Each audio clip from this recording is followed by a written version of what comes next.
அந்த அழகான ஆற்றின் கரையோரம் பசுமையான புற்கள் நிறைந்த புல்வெளி இருந்தது. அதில் வெண்மை நிறத்தில் அழகான வாத்து ஒன்று வாழ்ந்து வந்தது. அதற்குத் தன் அழகின் மேல் கர்வம் அதிகமாக இருந்தது. தான் மட்டுமே உலகில் மிக அழகானவள் என்றும் கடவுள் தனக்காகவே அனைத்தையும் படைத்ததாக தனக்குள் எண்ணி மகிழும்.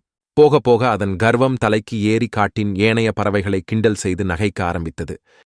அதிலும் ஆற்றின் கரையில் வாழும் காகத்தினை நகைத்து கிண்டல் செய்வது வெண்மை நிற கொக்கின் வாடிக்கையாக இருந்தது. காகமே, உன்னை பார்க்கும்போது எனக்கே கொஞ்சம் வருத்தமாகத்தான் உள்ளது. உனது உருவமும் கலரும் பார்க்கவே மிகவும் அருவருப்பாக உள்ளது. கருமை நிறமும் இயற்கையின் படைப்பில் ஒரு அழகான நிறம்தான். நீ பேசுவது மிகவும் தவறு நண்பனே. எனக்கு உன்னை தினமும் பார்க்க பிடிக்கவில்லை. உன்னை போன்ற திறமையும் அழகும் இல்லாத பறவைகள் என்னை போன்ற அழகான பறவைகள் வசிக்கும் இடத்தில் வாழ தகுதி இல்லாதவை. காகமும் வாத்தினை பெரிதாக சட்டை செய்வதில்லை. தனது வேலைகளை மட்டும் பார்த்து வந்தது. வாத்தும் திருந்துவதாக இல்லை. தினம் தினம் அதன் தலைக்கணம் அதிகமாகியது.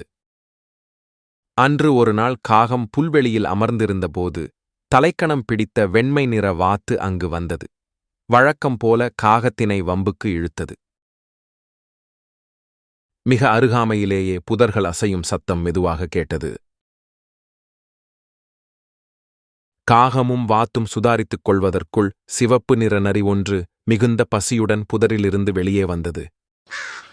நிலைமையை உணர்ந்த காகம் உயரே பறந்து மரத்தின் கிளையில் அமர்ந்து விட்டது. ஆனால் பாவம் வெண்மை நிற வாத்து தண்ணீருக்குள் பாதுகாப்பாக செல்ல முயன்றபோது நரியிடம் பிடிபட்டு கதறியது.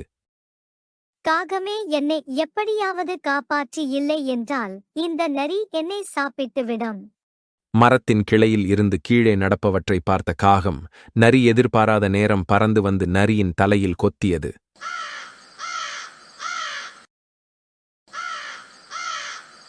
நரிவலியில் கத்தியபடி கொக்கை பிடித்து வைத்த காலை எடுக்க வெண்மை நிற கொக்கு தண்ணீருக்குள் பாய்ந்து பாதுகாப்பான பகுதிக்கு சென்று விட்டது. தலைக்கணம் பிடித்த கொக்கிற்கு அப்போதுதான் புரிந்தது. காகத்திடம் மன்னிப்பு கேட்டது. யாருடைய திறமையையும் குறைவாக மதிப்பிடக்கூடாது குழந்தைகளே.